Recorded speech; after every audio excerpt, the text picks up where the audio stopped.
Hello दोस्तों, welcome back to the knowledge point. कैसे हैं आप सब लोग? आई होप आप काफ़ी अच्छे होंगे और आपकी पढ़ाई उससे भी अच्छे से चल रही होगी।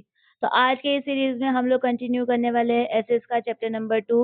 उसका लेक्चर नंबर 3 होने वाला है वेदरिंग एंड इरोशन का। ऑलरेडी इस चैप्टर के 2 वीडियोज़ जो है वो अपलोड कर रखे हैं, जिसमें सबसे पहले हम लोगों ने यहाँ पे प्लेट टेक्टोनिक का लेक्चर देखा था। फिर सेकंड लेक्चर में मैंने यहाँ पे आपको जो है वो इंटीरियर ऑफ अर्थ जो है वो अर्थ किस तरीके से यहाँ पे वर्क करती है एज अ मैग्नेट, कौन-कौन सी लेयर होती है, वो सारी चीज़ें मैंने उसमें डिटेल एक्सप्लेनेशन की है विद अ ईज़ी डायग्राम। आप उन दोनों को वीडियोज़ को जो है वो ज़रूर चेकआउट कीजिएगा। मैंने ऊपर आई बटन में उसको टैग कर दिया है, नीचे डिस्क्रिप्शन बॉक्स में भी आपको पूरा वीडियो मिल जाएगा। And if you like the videos of the knowledge point, please don't forget to like, share and subscribe the knowledge point for more useful videos. So let's get started the today's lecture weathering and the erosion. इस lecture में आपको जो है वो complete explanation with the diagrams and easy notes आपको देखने को मिलेंगे। यहाँ पे मेनली हम लोग कवर करेंगे वेदरिंग किस तरीके से हुआ जाता है और इरोजन जो है वो किस तरीके से अकर करता है आपके इन अलग अलग एटमोसफेयर में। तो यहाँ पे हम लोग इन्हीं सारे फैक्टर्स को जो है वो आज देखेंगे। चलिए स्टार्ट करते हैं। Role of weathering and erosion. Agents of gradation, river, waves and current, wind, glaciers and underground water, ये हमारा आज का टॉपिक है कि ये यहाँ पे जो वेदरिंग है और जो सॉइल इरोजन या कोई से भी टाइप का इरोजन जो है वो यहाँ पे किस तरीके से अर्थ में प्ले करता है, क्या रोल प्ले करता है, क्या क्या उसके फैक्टर्स हो सकते हैं, कितने टाइप्स के हो सकते हैं, वो सारी चीजें आज हम लोग डिटेल एक्सप्लेनेशन में देखने वाले हैं। Various processes go on changing the surface of the earth constantly. यहाँ पे क्या बोल रहे हैं कि जो भी अलग अलग डिफरेंट टाइप्स के प्रोसेस होते हैं जो अर्थ सरफेस पे होते हैं वो यहाँ पे कॉन्स्टेंटली जो है वो चेंज किए जाते हैं। Some of this process like volcano activity and earthquakes work beneath the earth crust. यहाँ पे क्या बोला गया है कि जो भी वोल्केनो एक्टिविटी होती है और जो भी अर्थक्वेक आता है वो कहाँ पे फॉर्म होता है? अर्थ के क्रस्ट पे होता है। while there are some other processes like weathering, erosion and mass movement etc. which are responsible for bringing about changes on the surface of earth. यहाँ पे वल्केनो एक्टिविटी और जो अर्थक्वेक्स है उनके अलावा भी यहाँ पे जैसे कि वेदरिंग हो गया, सॉइल इरोजन या कोई सी भी टाइप का इरोजन हो गया, मास मूवमेंट हो गया, ये भी यहाँ पे रिस्पॉन्सिबल होते हैं कि जो अर्थ के सरफेस में हम लोग चेंजेस देखते हैं उन सबको देखने के लिए। Humans also play an important part in bringing about the certain changes on the surface of the earth. यहाँ पे बोला गया है कि ह्यूमंस भी जो है वो यहाँ पे एक इम्पोर्टेंट रोल प्ले करते हैं जो भी अर्थ के सरफेस में चेंजेस होते हैं वो।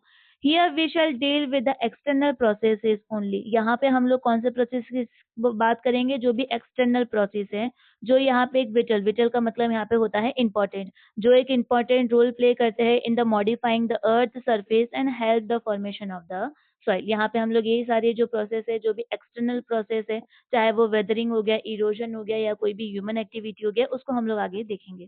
चलिए, यहाँ पे एक्सटर्नल प्रोसेस का मतलब क्या होता है कि the natural processes which take place gradually on the surface of earth are called external processes. जो भी यहाँ पे नेचुरल प्रोसेस होता है, जो यहाँ पे ग्रेजुअली, ग्रेजुअली का मतलब होता है स्लोली, जो भी यहाँ पे स्लोली अर्थ के सरफेस पे होता है उसको हम लोग बोलते हैं एक्सटर्नल प्रोसेसेस। जैसे कि यहाँ पे आगे आपके पास weathering, erosion and the mass movement are some of the external processes. फिर यहाँ पे हम लोग बात करते हैं कि जो मेन वेदरिंग, वेदरिंग एक्चुअली में होता क्या है वो देखिए। The process by which the rocks exposed on the surface get broken into the smaller pieces, it is known as a weathering. Weathering का मतलब क्या होता है कि एक जो रॉक्स है वो यहाँ पे जो अर्थ के सरफेस पे होते हैं वो यहाँ पे छोटे छोटे टुकड़ों में बट जाते हैं, चाहे वो कोई सी भी चाहे वो फिजिकल हो, बायोलॉजिकल हो या कोई भी केमिकल प्रोसेस की वजह से ये जो बड़े रॉक्स है ये यहाँ पे छोटे छोटे पार्ट्स में जो है वो अर्थ पे आ जाते हैं, उसको ही हम लोग बोलते हैं वेदरिंग। इसको ही हम लोग क्या बोलेंगे? यहाँ पे वेदरिंग बोलेंगे। ठीक है, यहाँ पे वेदरिंग का मतलब आपको इजी लैंग्वेज में मैंने बता दिया है। अब यहाँ पे ये जो वेदरिंग प्रोसेस है इसके फैक्टर्स जो है वो क्या क्या हो सकते हैं?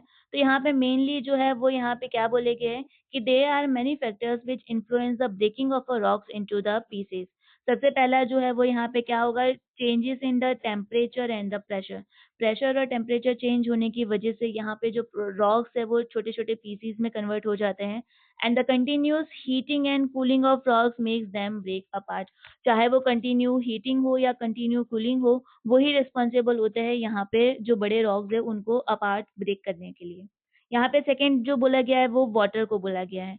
Water collects in the cracks and the pores of rock. तो यहाँ पे क्या बोला गया है कि जो छोटे-छोटे क्रैक्स होते हैं बड़े-बड़े रॉक्स में, उसमें वाटर स्टोर हो जाने की वजह से वो जो टेम्परेचर है वो फॉल्स होता है, तो वहाँ पे वो जो चीज़ होती है वो फ्रीज़ हो जाती है और फिर वो चीज़ क्या हो जाती है, एक्सपांड हो जाती है, इट मीन्स टुकड़ों में बँट जाती है। नेक्स्ट है यहाँ पे this widens the cracks. This goes for many years till the rock disintegrated into the pieces. The air loaded with the sand also works like the sandpaper sticking against the rock, especially when it takes the shape of a storm. It abrades rock surface and as a consequence the rock gets broken into the smaller pieces. यहाँ पे air को भी responsible बताया गया है कि जो air है जिसके अंदर जो है वो सैंड होती है, मतलब एक आंधी तूफान हम लोग सैंडस्टॉर्म जिसको बोलते हैं वो, जिसकी वजह से यहाँ पे जो छोटे-छोटे क्रैक्स होते हैं उसमें वो चीज़ स्टोर हो जाती है और वो काफ़ी टाइम के बाद जो है वो एक रॉक को जो है वो स्मॉल पीसेस में कन्वर्ट कर देती है। Sometimes seeds get deposited in the smaller holes in rock by animal, wind और water. और कभी-कभी क्या होता है कि जो सीड्स होते हैं वो भी इन छोटे-छोटे होल्स होते हैं जो रॉक्स में वो वहाँ पे स्टोर हो जाते हैं with the help of animal, wind and water. And the roots of plant when they go deeper into the cracks of rock also break them into the pieces. यहाँ पे क्या बोला गया है कि वही जो सीड्स जब प्लांट में कन्वर्ट हो जाते हैं तो उनकी जो रूट्स होती हैं वो डीपर जाती है क्योंकि एक रॉक को तोड़ के ही वो जो प्लांट का जो है वो वहाँ पे सॉइल में जाएगा। तो वो जो प्रोसेस होता है उसको भी हम लोग यहाँ पे कंसीडर कर सकते हैं एज़ अ वेथरिंग। यहाँ पे हम लोग उसको बोल सकते हैं कि यहाँ पे जब उसकी जो रूट्स है वो डीपर जाती है उस क्रैक के रॉक्स में से, तो वो यहाँ पे उनको पीसेस में भी कन्वर्ट कर सकती है। And lastly the animals and the humans also break rocks into the pieces by their mechanical actions. यहाँ पे जो एनिमल्स और ह्यूमन्स होते हैं वो भी यहाँ पे उन रॉक्स को तोड़ने का काम कर सकते हैं, ठीक है? तो यहाँ पे ये जो फैक्टर्स है ये आपको याद कर लेना है, ये आपके 3 मार्कर में एग्ज़ाम्स में आ सकता है। It's this is a important topic. चलिए, मूविंग टू नेक्स्ट, यहाँ पे वेदरिंग जो है वो मेजरली 3 टाइप का होता है। सबसे पहला जो होता है वो फिज़िकल वेदरिंग होता है, सेकंड यहाँ पे केमिकल वेदरिंग होता है और थर्ड जो है वो यहाँ पे बायोलॉजिकल वेदरिंग होता है, ठीक है? अब इन्हीं तीनों टॉपिक्स को जो है वो डिटेल में मैं आपको समझाऊँगी। चलिए, स्टार्ट करते हैं यहाँ पे next topic. Major types of weathering में सबसे पहले हम लोग देखेंगे physical weathering.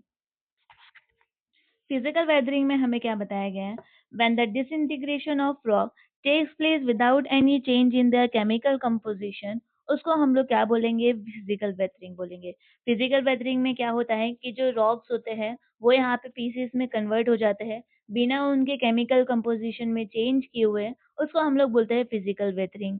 It takes place in many ways, वो यहाँ पे डिफरेंट डिफरेंट तरीके से हो सकते हैं।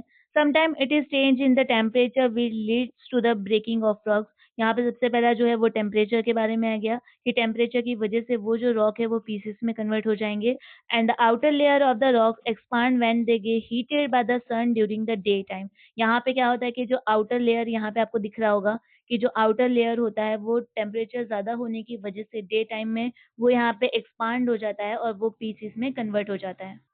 नेक्स्ट है at the night the temperature falls quickly and the outer layers of the rock contrast.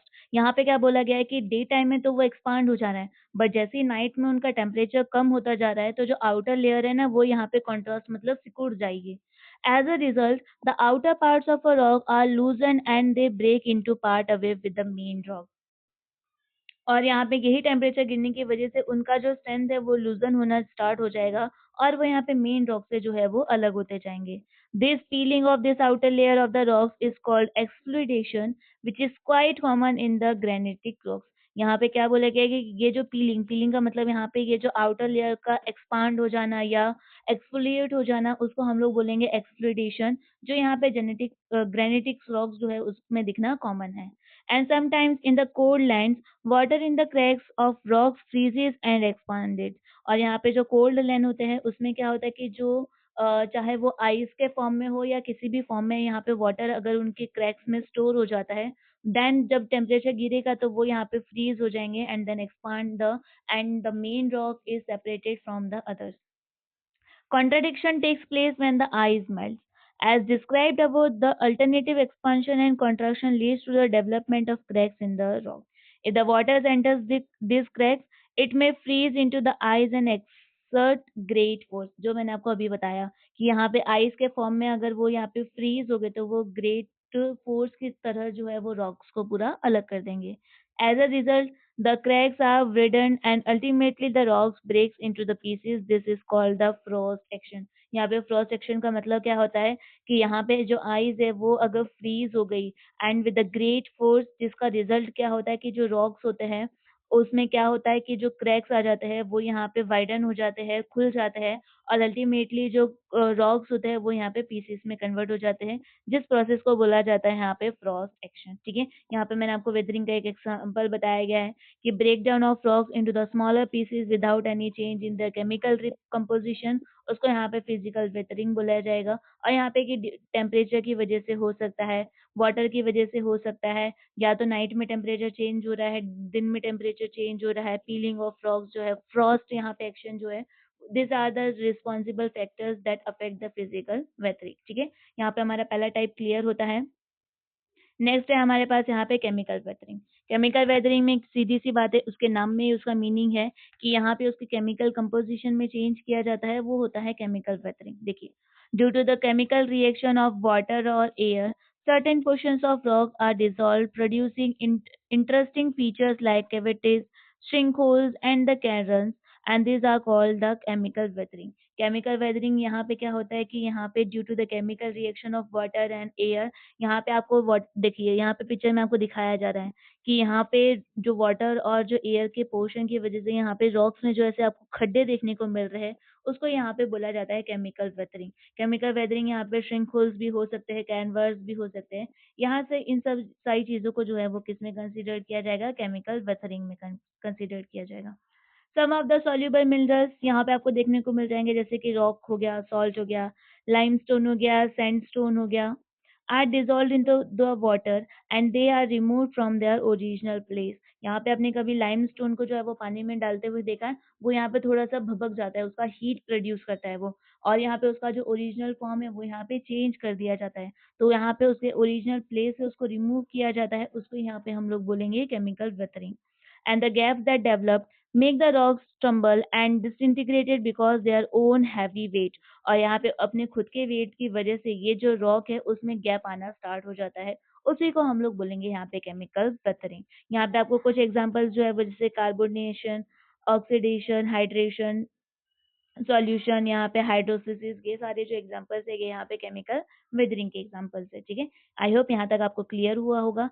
यहाँ पे मेजर टाइप्स का लास्ट टॉपिक है जो है यहाँ पे बायोलॉजिकल वेदरिंग। बायोलॉजिकल वेदरिंग, इसके नाम में इसका मीनिंग है कि यहाँ पे जो ब्रेक डाउन रॉक्स होता है वो किसी लिविंग ऑर्गेनिज्म, चाहे वो प्लांट हो या कोई भी चीज हो, उसकी वजह से यहाँ पे रॉक्स टूट जाते हैं, वो यहाँ पे बायोलॉजिकल वेदरिंग में आता है।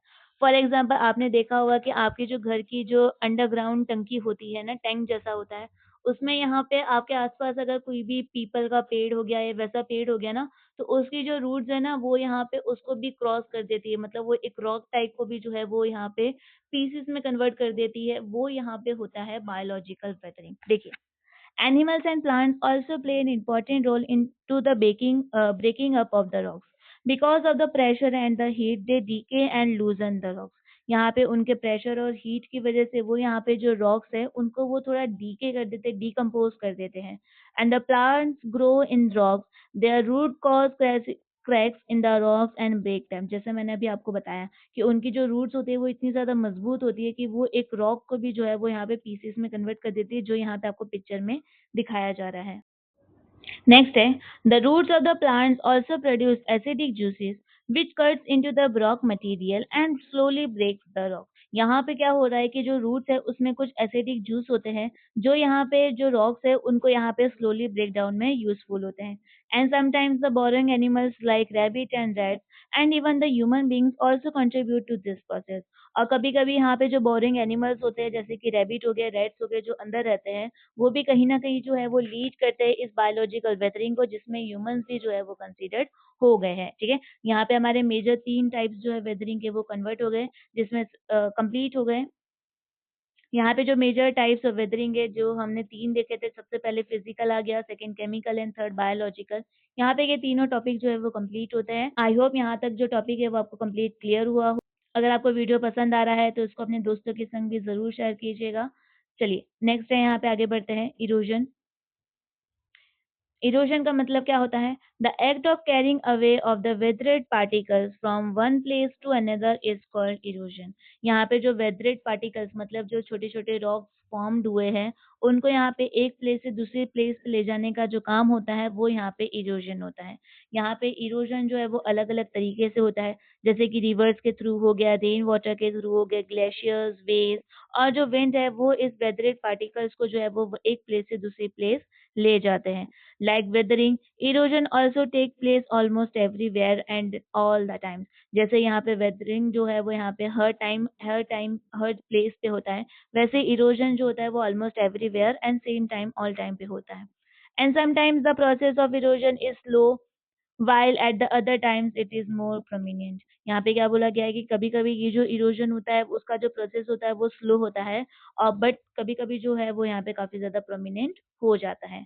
And the rate and the ratio of erosion depends upon the factors such as rainfall at a place. यहाँ पे इस ये कितने अमाउंट में निकलेगा, कितनी रेट में निकलेगा, कितने रेशियो में निकलेगा, यहाँ पे ये जो आपको 6 पॉइंट्स दे रखे हैं उसके अकॉर्डिंग होगा कि जिस जहाँ पे अगर रेनफॉल का अमाउंट जो है वो ज़्यादा होगा, तो जो इरोजन होगा वो भी ज़्यादा होगा। अगर टेम्परेचर ज़्यादा होगा या टेम्परेचर कम होगा, अगर टेम्परेचर कम होगा तो वेदरिंग प्रोसेस जो है वो भी यहाँ पे इरोजन वाला कम होगा। And the slope of the land, जितनी ढलान होगी उतना ही जो इरोजन है वो ज़्यादा होगा। ये सारे जो फैक्टर्स है वो यहाँ पे कंसीडर किए जाते हैं, टाइप्स का soil and the presence of vegetation cover and the change in the land use pattern. All these are the factors that affect the erosion that depends on the rate and ratio of these factors. Next है यहाँ पे the processes of weathering and the erosion have been continuing over millions and millions of years. ये ऐसा नहीं है कि ये आजकल का काम है, ये मिलियंस और मिलियंस ईयर से ये जो दोनों प्रोसेस है ये चलते आ रहे हैं. They have changed the shape of mountains, hills, plateaus and plains. और इन्हीं की वजह से जो माउंटेन्स, हिल्स, प्लेट्यूज और जो प्लेन्स हैं, उनका स्ट्रक्चर जो है वो यहाँ पे चेंज हुआ है. And it is said that where the great Himalayas now stand there once a deep sea called Tethys. यहाँ पे क्या बोला गया है कि जहाँ पे आज हमारे पास ग्रेट हिमालय खड़ा हुआ है, वहीं पे यहाँ पे एक डीप सी था जिसको हम लोग क्या बोलेंगे, थेसिस बोलेंगे. ठीक है, मतलब ये जो सारे एक एक सी को हटा के यहाँ पे ग्रेट हिमालय खड़ा हो गया. ये जो सारा प्रोसेस है ये किसका हुआ है, वेदरिंग यानी इरोजन का हुआ है. ठीक है, चलिए नेक्स्ट है यहाँ पे हमारे पास मास मूवमेंट, आज का last topic. The mass movement also brings changes in the Earth's surface. They are caused by gravity which pulls the all materials downwards. यहाँ पे ये जो मास मूवमेंट होता है इसमें क्या होता है, इसकी वजह से ये जो ग्रेविटी है वो यहाँ पे क्या करती है कि जितने भी मटेरियल्स है वो अपनी तरफ खींचती है, डाउनवर्ड्स खींचती है. Such movements are quite common in the mountainous regions such as Uttarakhand, Himachal Pradesh and Jammu Kashmir. ये जो मास मूवमेंट है ये कॉमनली माउंटेन रीजन्स पे होती है, जैसे कि उत्तराखंड हो गया, हिमाचल प्रदेश हो गया, जम्मू एंड कश्मीर हो गया. Where the rocks loose rocks masses slide down the slope causing environmental hazard loss to human lives and property alike. यहाँ पे हम लोग मोस्टली जो बात करेंगे वो लैंडस्लाइड की करेंगे, कि यहाँ पे जैसे कि जो बड़े बड़े रॉक्स होते हैं वो स्लाइड डाउन होते हुए स्लोप के थ्रू जो है वो नीचे आते हैं, क्योंकि वो एक माउंटेनियस रीजन है जो यहाँ पे एनवायरमेंटल हैजार्ड है. यहाँ पे ह्यूमन लाइफ्स को भी वो अफेक्ट करता है और प्रॉपर्टी को भी वो यहाँ पे नुकसान करता है. And landslide, earth flows and the mud flows are all linked with the mass movement. यहाँ पे लैंडस्लाइड हो गया, अर्थ फ्लो हो गया, या तो मड फ्लो हो गया. मड फ्लो मतलब कि जो मट्टी का जो पूरा ऐसा, जैसे कि आपने लैंडस्लाइड देखी है, जैसे आइस स्लाइड कैसी होती है कि पूरा पूरा आइस का जो बंच है वो पूरा ही नीचे आ जाता है, वैसे ही वो मड फ्लो होता है. ये सारे जो लिंक है ये मास मूवमेंट से होते हैं. And depending upon the size of a rock, the amount of water and the steepness of the slope, the mass movement have been divided into the different types. यहाँ पे depend करता है उस rock की size क्या है, वहाँ का वाटर अमाउंट क्या है, और वो जो स्लोप है वो कितना ज्यादा स्टीप है. स्टीप का मतलब गहरा. उसके ऊपर ये जो पूरा मूवमेंट है वो डिपेंड करता है, जिसको यहाँ पे मास मूवमेंट में फर्दर डिफरेंट टाइप्स में डिवाइड किया गया है. Quite often, when dry soil and rock pieces move down the steep soil, it is known as landslide. यहाँ पे क्या बोला गया है कि जब ड्राई सॉइल जो है वो रॉक पीसीस के संग नीचे आती है, स्टीप स्लोप से आती है, उसको यहाँ पे हम लोग लैंडस्लाइड बोल देते हैं. And when the other hand, rock materials like clay and slate saturated with water move down on the gentle slope, it is called earth flow। यहाँ पे क्या बोला गया है कि जहाँ पे रॉक मटेरियल्स जो है जैसे कि क्ले या स्लेट हो गया, वो यहाँ पे वाटर के संग जो है वो एक जेंटल स्लोप से नीचे आ रहे हैं, उसको हम लोग बोलेंगे अर्थ फ्लो। और यहाँ पे स्टीप मतलब ज्यादा गहरे फ्लो से आ रहे हैं तो उसको हम लोग बोलेंगे लैंडस्लाइड। यहाँ पे लैंडस्लाइड और अर्थ फ्लो में आपका 1 मार्कर में आपका डिफरेंस आ सकता है। और लास्ट पॉइंट है, when the water saturated rocks debris move down to the channel on the steep hill side, it is called the mud flow. जो मैंने आपको बताया कि rock material with the water वो एक चैनल के through in the steep hill side से नीचे आ रहे तो उसको हम लोग बोलेंगे यहाँ पे मड फ्लो। तो यहाँ पे आपका ये जो लैंडस्लाइड अर्थ फ्लो और मड फ्लो जो है वो आपके 1 मार्कर या 2 मार्कर में आपसे आपके एग्जाम्स में पूछा जा सकता है, इन द एमसीक्यूज फॉर्म और इन द आपका मैच द फॉलोइंग, या तो फिर आपका वेरी शॉर्ट क्वेश्चन आंसर्स में वो पूछ सकते हैं। ठीक है, यहाँ पे हमारे ये टॉपिक्स जो है वो कंप्लीट हुए हैं। आई होप आपको यहाँ पे पूरा कंप्लीट टॉपिक जो है वो क्लियर हुआ होगा। आपको कुछ भी डाउट निकलता है तो आप मुझे कमेंट सेक्शन में पूछ सकते हैं। And stay tune for the further topics. Thank you for the watching. Thank you so much.